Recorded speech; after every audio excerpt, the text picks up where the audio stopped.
بسم الله الرحمن الرحيم إنك لا تهدي من أحببت ولكن الله يهدي من يشاء صدق الله العظيم وقال النبي صلى الله عليه وسلم حب الدنيا رأس كل خطيئة أو كما قال عليه الصلاة والسلام اللهم صل على محمد وعلى آل محمد كما صليت على إبراهيم وعلى آل إبراهيم إنك حميد مجيد اللهم بارك على محمد وعلى آل محمد كما باركت على إبراهيم وعلى آل إبراهيم إنك حميد مجيد দক্ষিণ পানগাঁও এলাকাবাসী ও মুজাহিদ কমিটির উদ্যোগে পঞ্চমতম 2 দিনব্যাপী ওয়াজ মাহফিল ও হালকায়ে জিকির। আজকের প্রথম দিনের মোহতারাম প্রধান অতিথি বিশিষ্ট আলেমে দ্বীন হযরত পীর সাহেব চরমনাই রহমতুল্লাহি আলাইহির সুযোগ্য সাহেবজাদা খানকায়ে পীর ময়দানে বীর, যার নাম চরমনাইয়ের পীর, সেই চরমনাই পীর সাহেব রহমতুল্লাহি আলাইহির সুযোগ্য সাহেবজাদা প্রিন্সিপাল সৈয়দ মুসাদ্দিক বিল্লাহ আল মাদানী হাফিজাহুল্লাহ আজকের মাহফিলের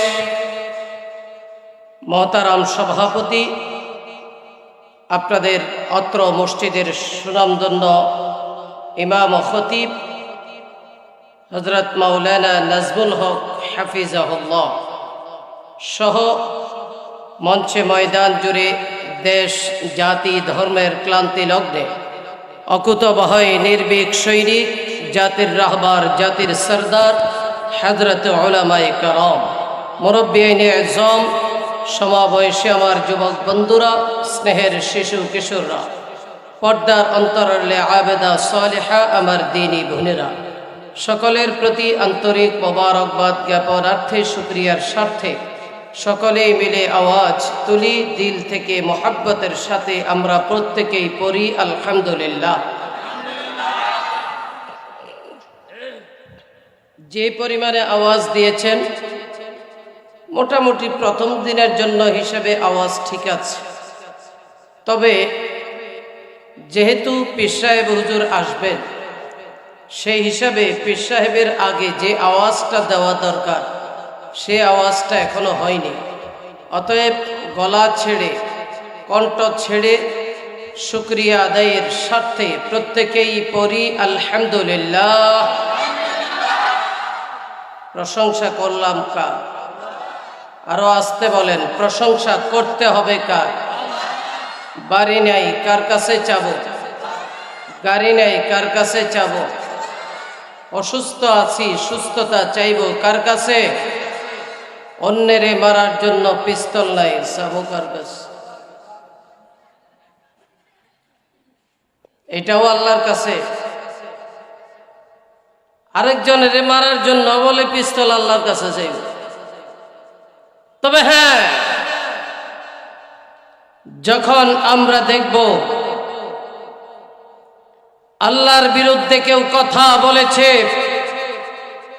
যখন আমরা দেখব বিশ্বনবী সরকার দু আলমের বিরুদ্ধে কেউ কোনো কটূক্তি করেছে, ব্যঙ্গচিত্র করেছে, যখন আমরা দেখব বাংলাদেশের 56,000 বর্গ কিলোমিটারের প্রতি ইঞ্চি ইঞ্চি মাটির প্রতি কোন ভিনদেশীরা চোখ দিয়ে তাকাচ্ছে, হাত দিয়া খাবলে নেওয়ার চিন্তা করছে, তখন আল্লাহর কাছে বলবো, আয় মালিক, আমার দেশ রক্ষার জন্য, নবীর ইজ্জত রক্ষার জন্য, আয় আল্লাহ, তোমার শান আর মান রক্ষার জন্য ওকে মারতে আমার একটা পিস্তল প্রয়োজন। এখন একটা পিস্তল দাও, কুলাঙ্গারদেরকে শায়েস্ত করে দেব। তখন আল্লাহর কাছে যাব। কিন্তু আমার পাশের বাড়িওয়ালা, আমার পাশের দোকানওয়ালা, আমার পাশের ইমাম সাহেব, আমার পাশের মেম্বার সাহেব, আমার পাশেই মুজাহিদ সাহেব, তাকে মারার জন্য পিস্তলের দরকার নেই। কথা আসতে কয়। তাহলে অন্যেরে মারার জন্য পিস্তলের প্রয়োজন নাই, অন্যেরে মারার জন্য ভালোবাসাই যথেষ্ট। কথা আসতে বলেন, আরো আসতে বলেন। কারণ কেউ যদি আমাকে মারে, আমি তাকে ফুল ছিটিয়ে দিব, যথেষ্ট। এতেই দেখবেন সে খতম হয়ে গেছে। সে পরের দিন চিন্তা করবে, কি ব্যাপার, তাকে আমি মারলাম, সে আমাকে ফুল ছিটায়, কারণটা কি? নবীজি সরকার দো আলম সৈয়দুল মুরসালিন শাফিউল মুজনবিন রাহমাতাল লিল আলামিন, মক্কার মতি, মদিনার জ্যোতি, দুকুলের সাথী, মানবতার মুক্তির দূত, বিশ্ব শান্তির প্রতীক হযরত মুহাম্মদ আরবি সাল্লাল্লাহু আলাইহি ওয়াসাল্লাম ইহুদির বাড়িতে কর্মরত অবস্থায় এমন সময় ইহুদি বলল, মুহাম্মদ সাল্লাল্লাহু আলাইহি ওয়াসাল্লাম কূপ থেকে পানি উত্তোলন করে নিয়ে আস। রশি দ্বারায় কূপ থেকে পানি উত্তোলন করতেস।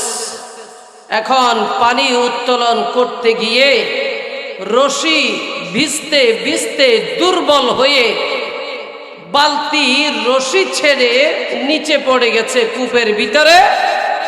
এবার নবীজি ইহুদিকে বলল, ভাই,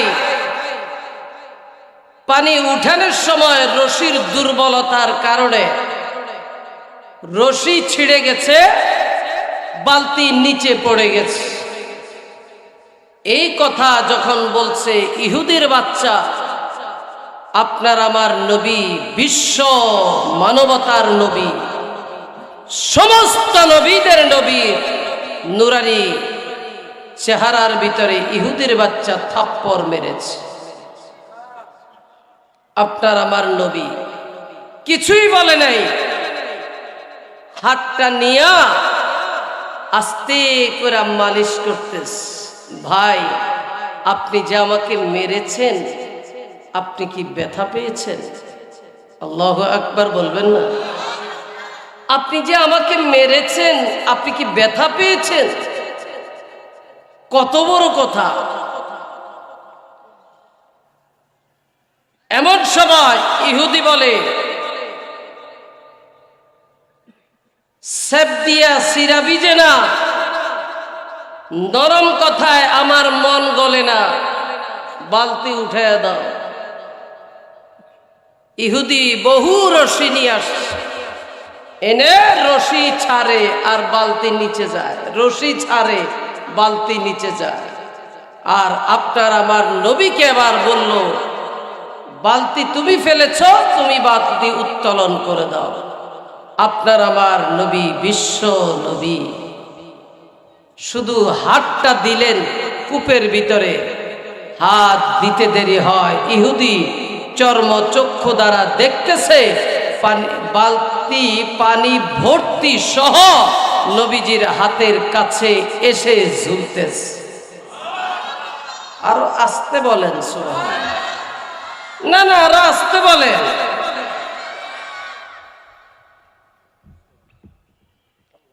নবীজি পানি উত্তোলন করে দিয়ে দিলেন। এটা দেখে ইহুদি বলে, তুমি কে গো? তুমি কে?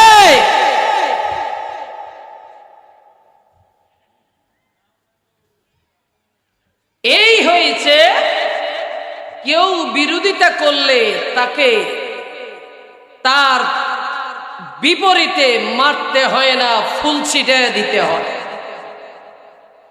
কেউ শত্রুতামি করলে তাকে ভালোবাসা দিতে হয়, কারণ তখন কি হবে, হেরে যাবে ওদের হিংসা, জিতে যাবে আমাদের ভালোবাসা। কথা বলেন ঠিক? কিছুই লাগবে না। আবার যখন প্রয়োজন হয় তখন যেই নবী এই হাত দ্বারা হাত মালিশ করে দিয়েছে, সেই হাতের ভিতরে তরবারি নিয়ে উন্মুক্ত ময়দানে, যুদ্ধের ময়দানে নেমে গেছে। কথা বলেন ঠিক কিনা? এই জন্য একটু দিল থেকে মহাব্বতের সাথে প্রত্যেকেই পড়ি আলহামদুলিল্লাহ। এই মাহফিলটা একটা হেদায়েতের মাধ্যম, হেদায়েতের উসিলা। কথা বলেন ঠিক না বেটি? কোরআন হেদায়েতের মাধ্যম, কোরআন হেদায়েতের উসিলা। হেদায়েত দিবেন আল্লাহ, চাইতে হবে আমাকে এবং আপনাকে। আপনি আর আমি হেদায়েত চাইলে আল্লাহ হেদায়েত দিবে। আল্লাহ দেওয়ার জন্য প্রস্তুত, আপনি আর আমি নেওয়ার জন্য প্রস্তুত আছি কিনা সেটা দেখার বিষয়। কথা বলেন ঠিক না বেটি? এই যে কিছুদিন পরে আসতেছে পবিত্র মাহে রমজান, রমজানের পূর্বাভাস আমরা দেখতে পাচ্ছি, শুনতে পাচ্ছি। রমজান যখন এসে যাবে, আপনাদের এই যে বাইতুল মুকাদ্দাস, না বাইতুল মুকাদ্দাস মসজিদ দেখবেন যে আলোকিত হয়ে গেছে। আশেপাশে এবং সারা পৃথিবীতে সব মসজিদগুলো আলোকিত হয়ে যায়। কারণ কি বলেন না? জানেন না? সহজে আমি একটা উদাহরণ দিই। গতকালকে রাত্রে আপনাদের এখানে অন্ধকার ছিল। কথা ঠিক না বেটি? আগামীকালকের পরের দিন, অর্থাৎ যেহেতু 2 দিন মাহফিল, তৃতীয় দিন এই জায়গাটা অন্ধকার থাকবে।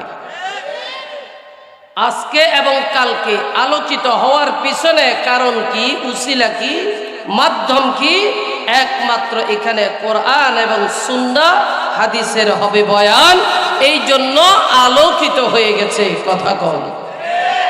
তাহলে কোরআনটা যেই মাঠের ভিতরে ঢুকে, ওই মাঠ আলোকিত।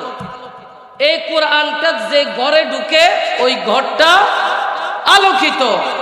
এই কোরআনটা যে সিনার ভিতরে ঢুকে, ওই সিনাটাও আলোকিত। কথা আসতে বলেন ঠিক না বেটি? অনেক মসজিদের ভিতরে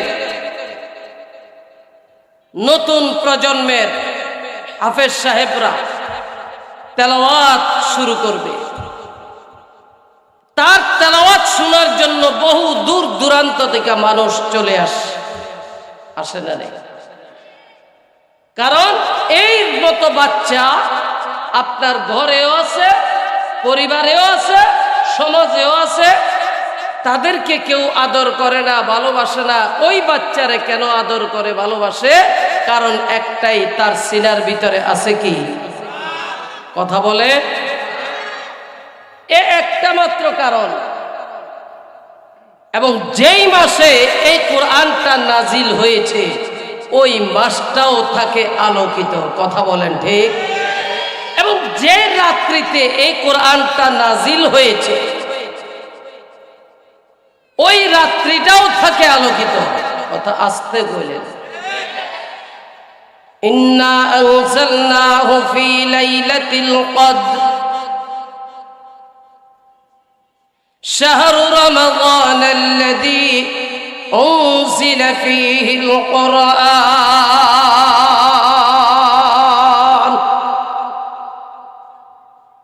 ওই রাত্রিটাও আলোকিত, ওই মাসটাও আলোকিত। যে সিনার ভিতরে ঢুকছে, সিনাওয়ালা ব্যক্তিটাও আলোকিত। কথা বলেন। সিনাওয়ালারা যাদের সিনার ভিতরে আমার আল্লাহ কোরআনটা দিয়েছে, আমার তো আর তেমন কণ্ঠ নাই, তবে দীর্ঘ বছর যাবৎ আলহামদুলিল্লাহ খতমে তারাবি পড়ানোর অভ্যাস আছে। সেই হিসাবে হাফেজ সাহেবরা কত চমৎকার করে তেলাওয়াত করে, পিছনে দাঁড়িয়ে দাঁড়িয়ে মুসল্লিরা শুনতেই থাকে।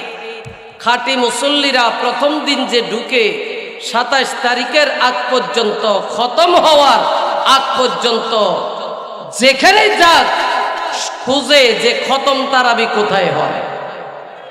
কথা বলেন, আসুন একটু তেলাওয়াত শুনি। আলহামদুলিল্লাহি রাব্বিল আলামিন আর রহমানির রহিম মালিক ইয়াউমিদ্দিন ইয়্যাকা না'বুদু ওয়া ইয়্যাকা নাস্তাঈন ইহদিনাস সিরাতাল মুস্তাকিম সিরাতাল লাযীনা আন'আমতা আলাইহিম গায়রিল মাগদুবি আলাইহিম ওয়ালা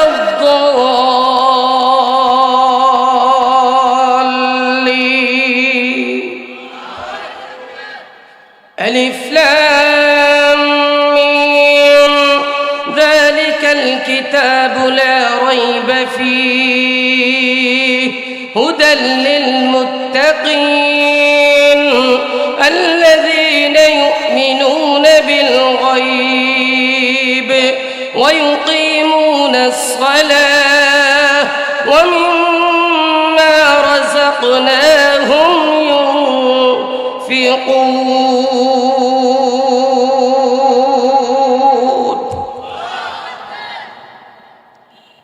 আমার আল্লাহর কোরআন যত তেলাওয়াত করবেন, যত শুনবেন, ততই মজা লাগবে মুসলমানদের প্রতি। কথা বলেন ঠিক না বেটি?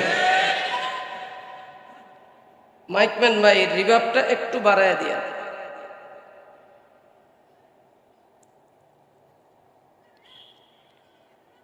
তাহলে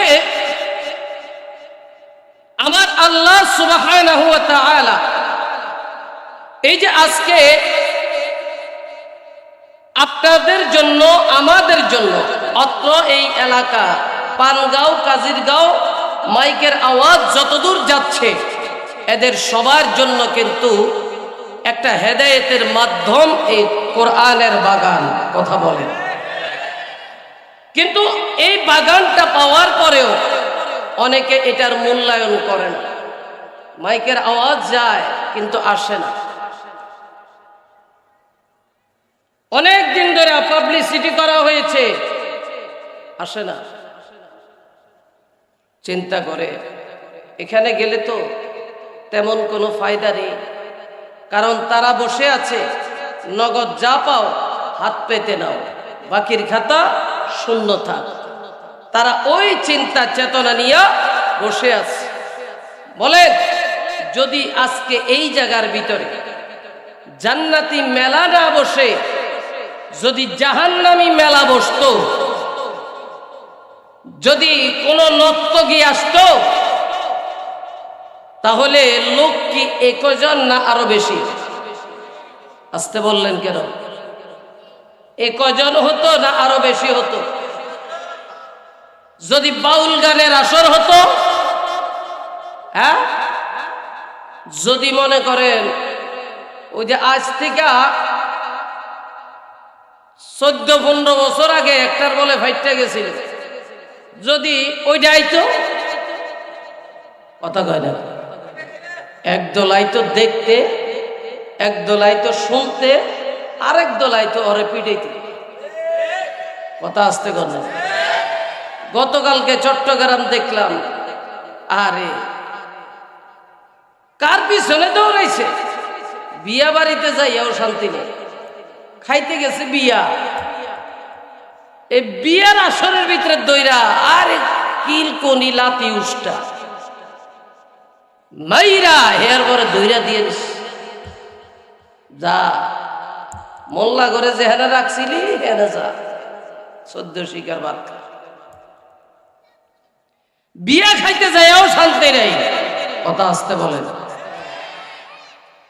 কিন্তু এখন ওই জাহান্নামী মেলা যদি জমত, তাহলে বলেন তো লোক কি একজন না আরো বেশি? যদি 100 টাকা করে টিকিট কাটতো, হ্যাঁ আরো বেশি। 500 হলে আরো বেশি, 1000 হলে টিকিটই পাইতেন না, কথা কয় না কেন? না জানি এটার ভিতরে কি আছে, কথা আসতে কয়, ঠিক না?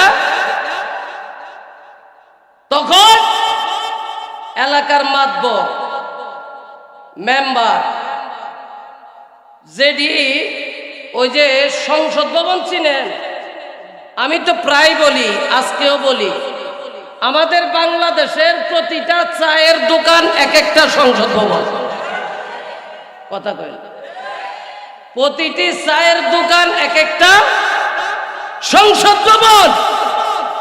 সংসদ ভবনে এই এমপি এক কথা তুলছে, ওই টান দিয়ে আরেকজন নিয়ে আরেকটা কথা তোলে, ওই টান দিয়ে আরেকটা কথা তোলে, আরেকজনে টান দিয়ে আরেক কথা কয়, কথা কয়।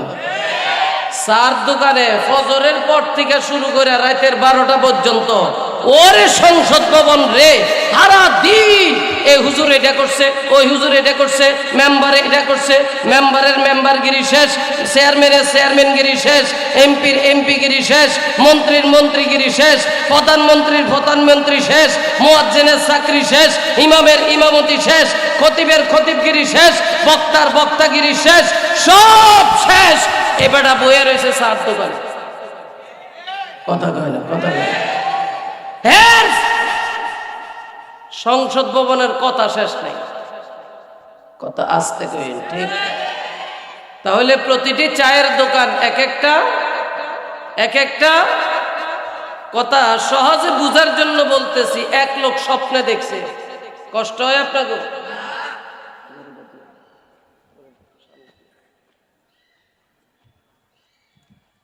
এক লোক স্বপ্নে দেখছে, কি স্বপ্নে দেখছে?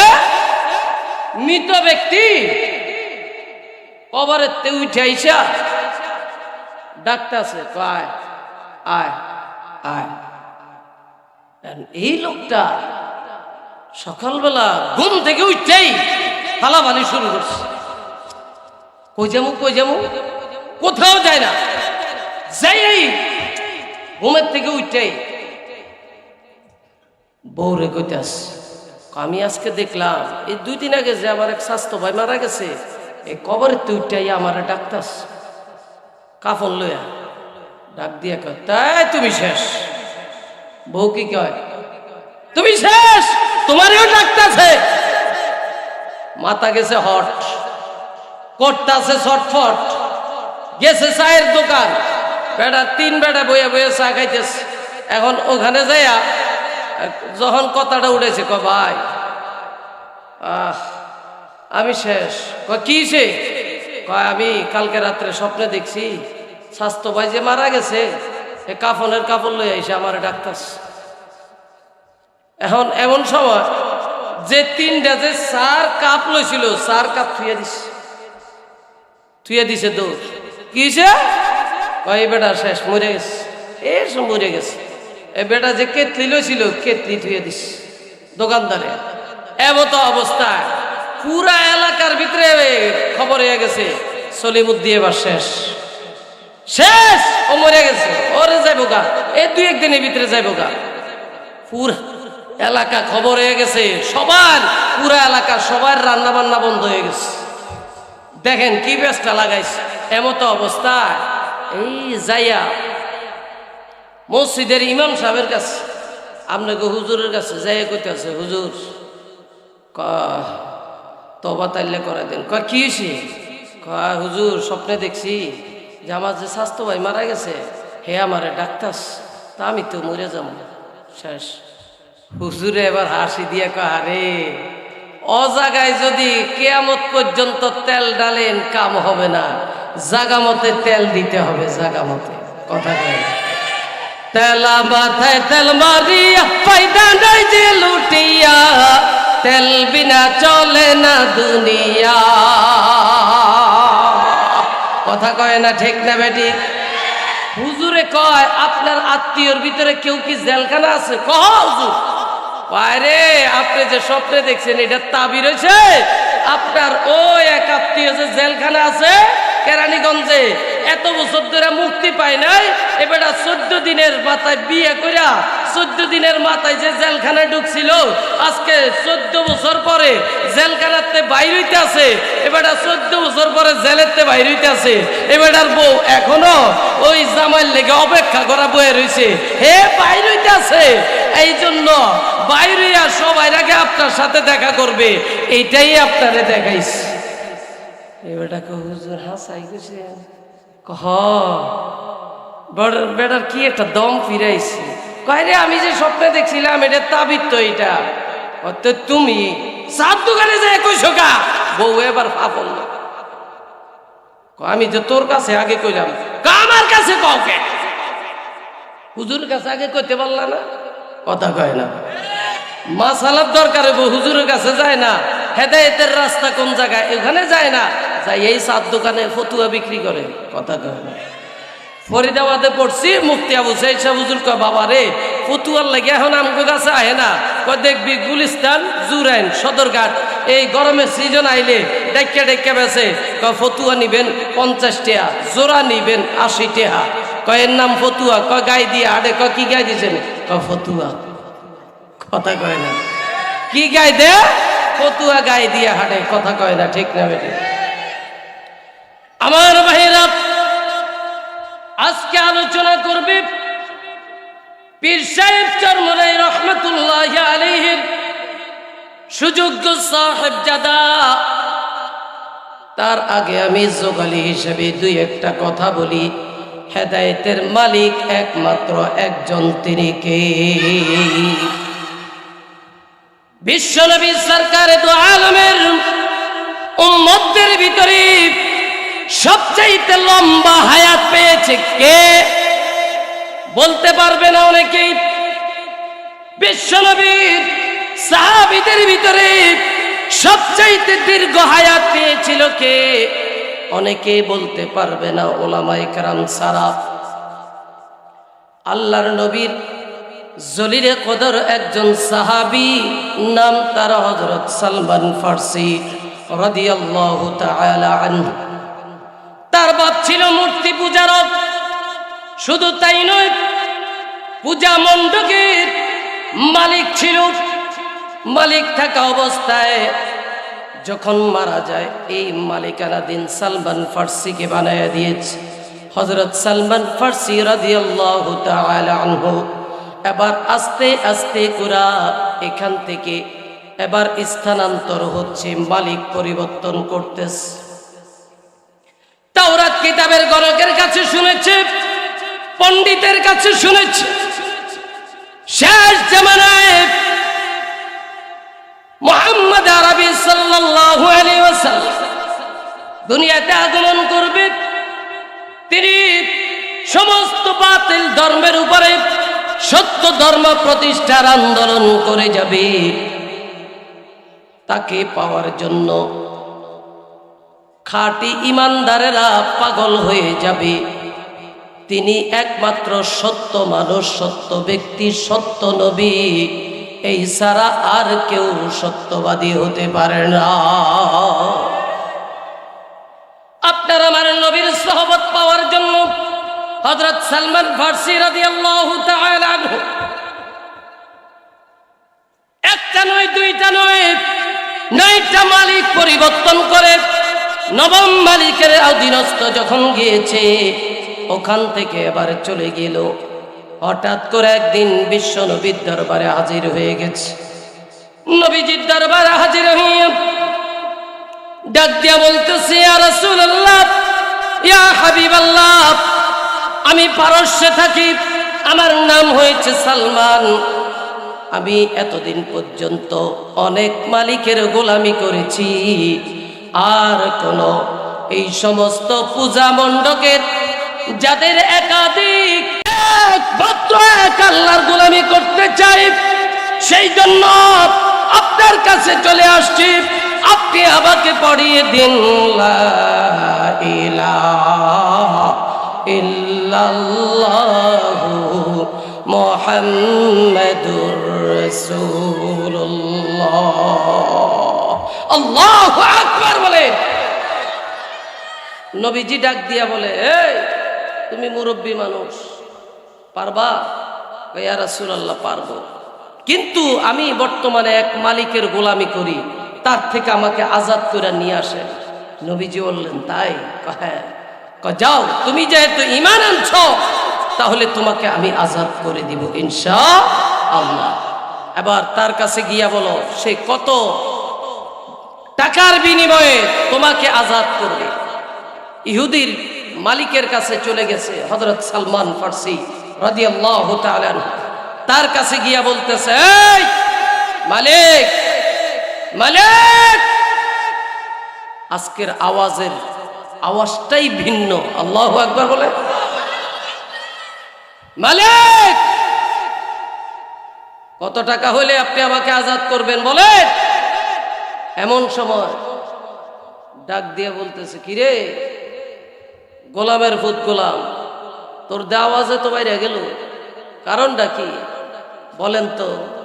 আমাদের সমাজে, আমাদের দেশে এমন কিছু ব্যক্তি আছে, যদি পিছনে কোনো দেওয়াল থাকে এর গলার আওয়াজই বাইরে যায়। কথা আসতে বলেন, ঠিক না? অনেকের পিছনে থাকে মোদি, কথা কয়। অনেকের পিছনে থাকে বুশ, অনেকের পিছনে থাকে ক্লিন্টন, অনেকের থাকে ওবামা, অনেকের থাকে ট্রাম্প, কথা কয় না। এই জন্য আওয়াজ হয় একটু ডাম। এই জন্য আরে বাপরে বাপ, ওর অবস্থা কি! রাস্তা দিয়ে হেঁটে যায়, হুন্ডার গিয়ারই আলাদা, ওর পাওয়ারই আলাদা, কারণ ওর পিছনে আছে তো। কথা কয় না, কথা আসতে বলেন, ঠিক না ঠিক? মুরব্বী নামাজ পড়া যাইতেছে, হালকা বৃষ্টি হয়েছে, কাদা ছিটকা যাইয়া মুরব্বীর পাঞ্জাবিতে পরে সাদা জামা, ডাক দিয়ে বলতেছে, কিরে বাজান, একটু আস্তে চালাইলি তো হয়। এমনি চোখটা ঘুরে, এই চিনেন? কথা কয়, বাবা তোরে চিনা লাভ কি? আমি তোরে কইলাম আস্তে চালাইতে, আবার কথা কয়, কথা কয় না। এরপরে প্রশাসন সারা রাত পাহারা দিয়া চোরের ধরে নেয়, গাঞ্জটিরে ধরে নেয়, বাবা ঘোরের ধরে নেয়। ধরে নেওয়ার পরে টেলিফোন করে ডাক দিয়া কয়, এই মিয়া কারে ধরছেন, ছেড়ে দেন, আমার দলের লোক। কথা কয়।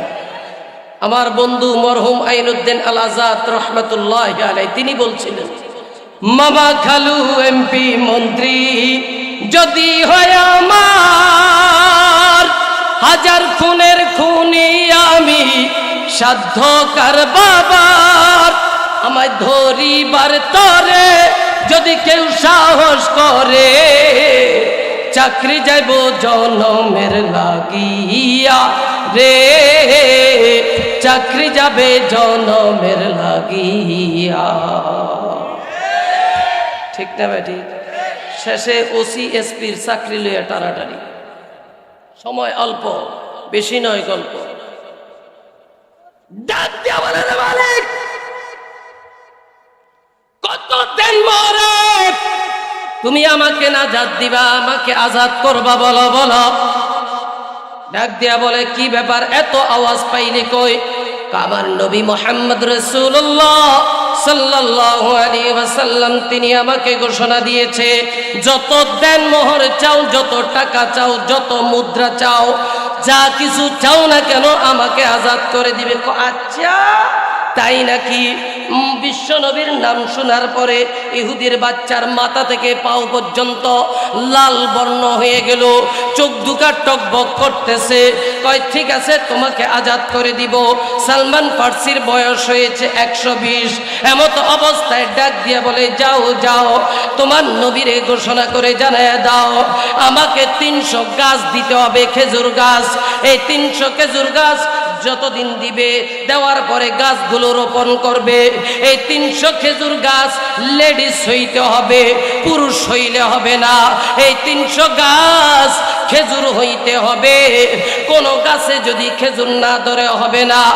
এই খেজুর গাছ বড় হবে, খেজুর গাছের খেজুর ধরবে, খেজুর পাকবে, তারপরে তোমাকে আজাদ করে দিব। এর আগ পর্যন্ত আমার গোলাম হিসেবে থাকবা। বলেন তো সালমান ফার্সি রাদিয়াল্লাহু তাআলা আনহুর যে হাসি মাখা মনটা নিয়ে আসছিল, এখন হাসি মাখা মনটা মুহূর্তের ভিতরেই মলিন হয়ে গেছে। ঠিক না বে ঠিক? চিন্তা করে দেখলো রে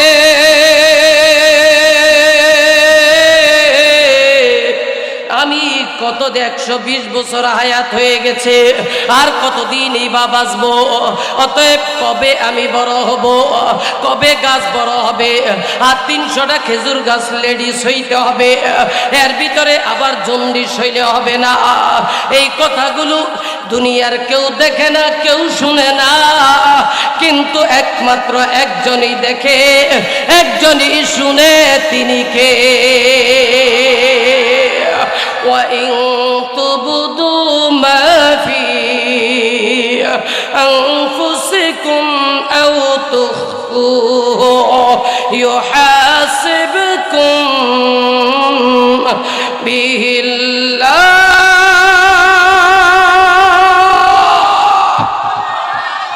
আল্লাহ জানায় দিতে গোপনে কি ধারণা করস এটাও আমি আল্লাহ জানি।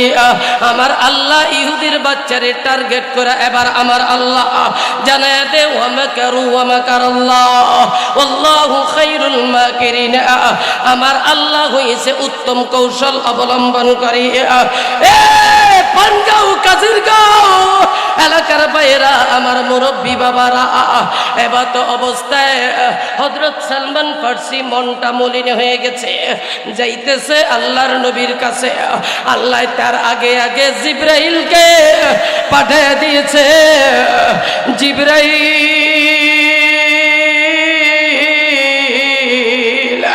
এই ডাকতেন না আল্লাহ, জিবরাইল রে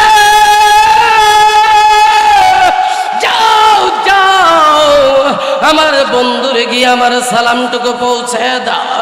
সালমান ফার্সির জন্য একটা সুসংবাদ দিয়া দাও।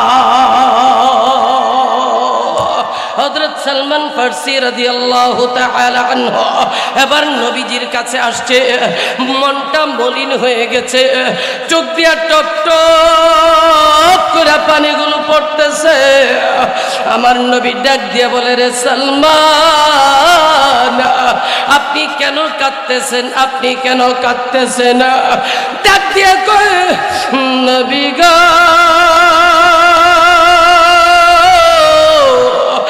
আমি যেই হাসি মাখা মনটা নিয়া আপনার দরবার থেকে গিয়েছিলাম, ইহুদির বাচ্চা আমার মনটা মলিন করে দিয়েছে। আরে সালমান কি করেছে বলেন? ঘটনা বিস্তারিত বর্ণনা দিল।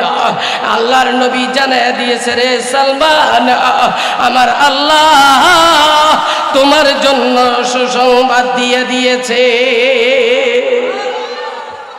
শুনবেন এটা? না ছেড়ে দি, না ছেড়ে দি, ছেড়ে দি। হ্যাঁ, সুসংবাদ শুনবেন। নবী আমার ডাক দিয়ে বলে, রে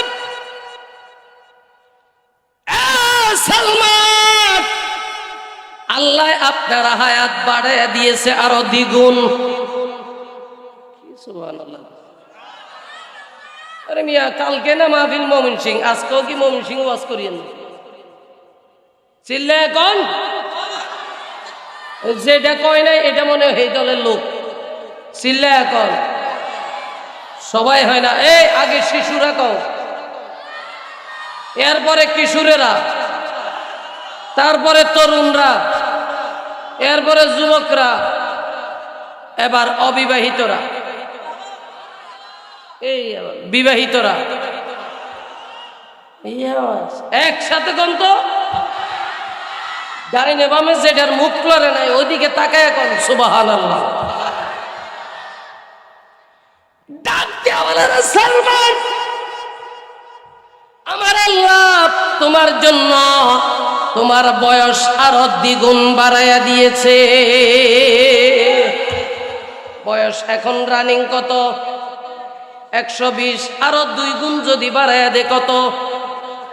360। আল্লাহু আকবার কয় না? এবার যখন বাড়াইয়া দে এবার মনের ভিতরে ইতমিনান হয়েছে, কিন্তু একটু ভয় থাইকা গেছে। সেই ভয়টা কি?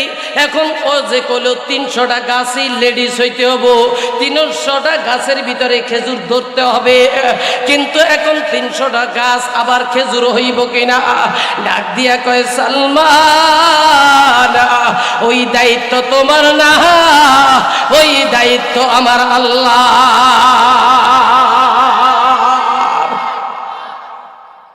নবী আমার এবার মসজিদে নববীর ভিতরে বসা সাহাবীদেরকে ডাক দিয়া বলে, ও সাহাবীরা, এ সাহাবীরা, 300টা খেজুর গাছ লাগবে, কে কে দিবা, কে কে দিবা?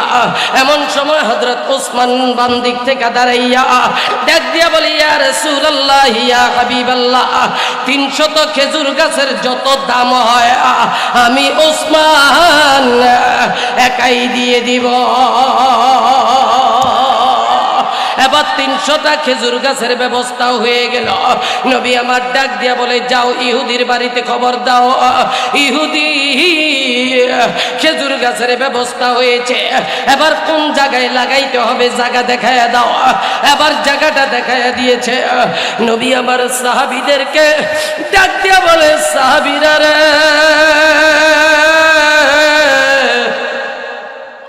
তোমরা কেউ খেজুর গাছ লাগাইবা না, প্রত্যেকেই শুধু এই গর্তগুলো খনন করা। আর গর্তগুলো যখন 300টা গর্ত খনন হয়েছে, প্রত্যেকটা গর্তের কাছে কাছে যাইয়া খেজুর গাছগুলো রেখে আসো। এমত অবস্থায় আল্লাহর নবী সরকার দু আলম 1টা 2টা 3টা প্রত্যেকটা গাছ নিজে রোপণ করতেছে। এইভাবে রোপণ করতে করতে যখন দেখলো 299টা গাছ রোপণ করেছে, পিছন দিক থেকে হযরত ওমর আপনার আমার নবীর পবিত্র নুরানি হাত মোবারকের দিকে তাকাইয়া দেখতেছে, হাতের চামড়াগুলো একদম পাতলা হয়ে গেছে, রক্তগুলো হাতের কিনারা এসে গেছে। হযরত ওমর ডাক দিয়া বলে, না,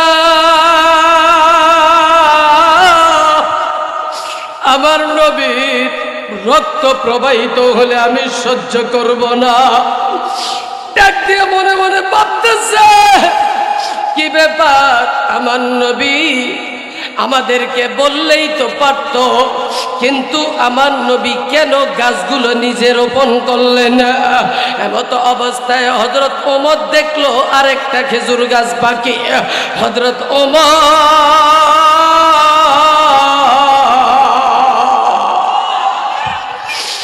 নিজে যাইয়া এই খেজুর গাছটা নিজে রোপণ করে দিয়েছে। আমার নবী ডাক দিয়া বলতেছে, সাহাবীরা রে,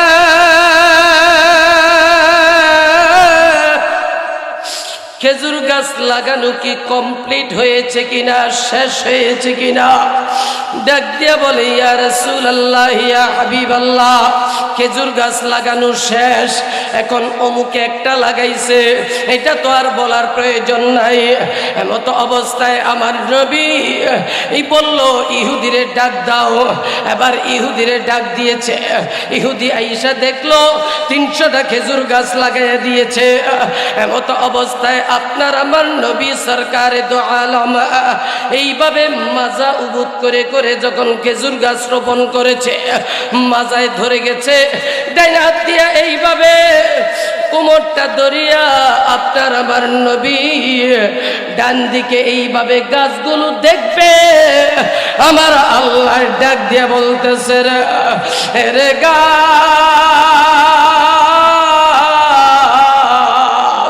এই ডাকেন আল্লাহ আল্লাহ আল্লাহ, আমার নবী আমার হাবিব দিকে তাকাইতে দেরি হবে, খেজুর গাছের খেজুর ধরে পেকে খেজুর ঝুলতে দেরি হবে না। এমন সময় আপনার আমার নবী ডান দিকে তাকাইলো, দেখতেছে ইহুদি নিজে চোখ দিয়া দেখতেছে খেজুর গাছগুলো বড় হইয়া গেছে, বড় হইয়া প্রত্যেকটা খেজুর গাছ থেকে খেজুর ধরে পেকে পেকে এইভাবে ঝুলন্ত অবস্থায় রয়েছে। এমতো অবস্থায় ইহুদিকে বলল, ইহুদি ভাই এবার আমার সালমান কে তুমি আজাদ করে দাও। ইহুদি এবার গাছ তো রোপণ করেছে, ইহুদি প্রত্যেকটা গাছ কিনারা কিনারা যায়া যায়া গনে গনে দেখলো 299টা 300টা গাছ আছে, একটা খেজুর গাছের ভিতরে খেজুর নাই। এমতো অবস্থায় আমার নবীজি সাহাবীদেরকে ডাক দিয়া বলতেছে, আরে সাহাবীরা রে, এই খেজুর গাছটা কে লাগাইছো বলো? হযরত ওমর থরথর করে কাঁপতেছে, ডাক দিয়ে বলতেছি, ইয়া রাসূলুল্লাহ, আপনার হাতের এই অবস্থা দেখে আমি নিজেই লেগে দিয়েছি, আমি নিজেই রোপণ করে দিয়েছি। আমার নবীজি কোনো কথা বলে নাই, না বলিয়া এবার বলল, আরেকটা খেজুরের চারা নিয়ে আস। আল্লাহ তাআলা এর মধ্যে জিব্রাইলরে পাঠিয়ে দিল, জিব্রাইল বন্ধুর কানে কানে খবর পৌঁছায় দাও, খেজুর গাছটাকে জড়ায়া ধরতে। খেজুর গাছটারে জড়ায়া ধরছে, আর সাথে সাথে ওই পুরুষ খেজুর গাছটা আবার খেজুর ধরতে দেরি হয় না। এই কথাটা বুঝাইতে চাইছিলাম। এবার ইহুদি কে ডাক দিয়ে বলে, ইহুদি আমার সালমানকে এবার আজাদ করে দাও। ইহুদি ডাক দিয়ে বলে, নবী গো, শুধু সালমান আজাদ হবে না, আমিও আজকে থেকে আমার বিধর্মীগিরি আমি ছেড়ে দিয়া আমিও আজাদ হয়ে গেলাম। আমিও কালিমা পড়ে মুসলমান হয়ে যেতে চাই, আর আপনি আমাকে কালিমা পড়ে মুসলমান বানায়া দেন, আর আমার এই খেজুর গাছের এই বাগানটা আমি সালমানকে দান করে দিলাম। এই জন্য হেদায়েতের মালিক কে? অতএব হেদায়েত একমাত্র কার হাতে? অতএব আল্লাহ তাআলার কাছে হেদায়েত চাইলে আল্লাহ হেদায়েত দে। ও মুসলমান ভাই, কথা বলেন ঠিক না বেঠিক? অতএব হেদায়েত চাইতে হবে আল্লাহর কাছে, দিবেন আল্লাহ, আল্লাহ দেওয়ার জন্য প্রস্তুত, আমরা নিতে যদি রাজি হই। কথা বলেন ঠিক কিনা? অতএব এই হেদায়েতের রাস্তা পাওয়ার জন্য এই বাংলাদেশের ভিতরে আমার ক্ষুদ্র বয়সে আমি বহু পীর দেখেছি, বহু আকাবির দেখেছি। বাংলাদেশের ভিতরে আমি বহু মহান ব্যক্তিদেরকে দেখেছি। আমি আমার মাথায় সর্বপ্রথম পাগড়ি পড়েছি মুফতি সৈয়দ ফজলুল করিম পীর সাহেব চরমনাই রহমতুল্লাহি আলাইহির এই কালামানিকের মাধ্যমে আমি খুতবে তারাবি পড়াইছি। তিনি আমার পিছনে মুসল্লি ছিলেন। আমি তার বুজুর্গগিরি দেখেছি। তাকে গ্রেফতার করার জন্য 2001 সালের ফতুয়া আন্দোলনে শাইখুল হাদিস সাহেবকে গ্রেফতার করে জেলে নিয়েছে। মুফতি আমিনীকে জেলখানায় নিয়ে 12 ঘন্টা রিমান্ডের নামে বাথরুমে আটকিয়ে রেখেছে। মুফতি সৈয়দ ফজলুল করিমকে গ্রেফতার করতে ওয়ারেন্টি নিয়ে গেছে। ওই কাগজ মুহূর্তের ভিতরে সাদা হয়ে গেছে।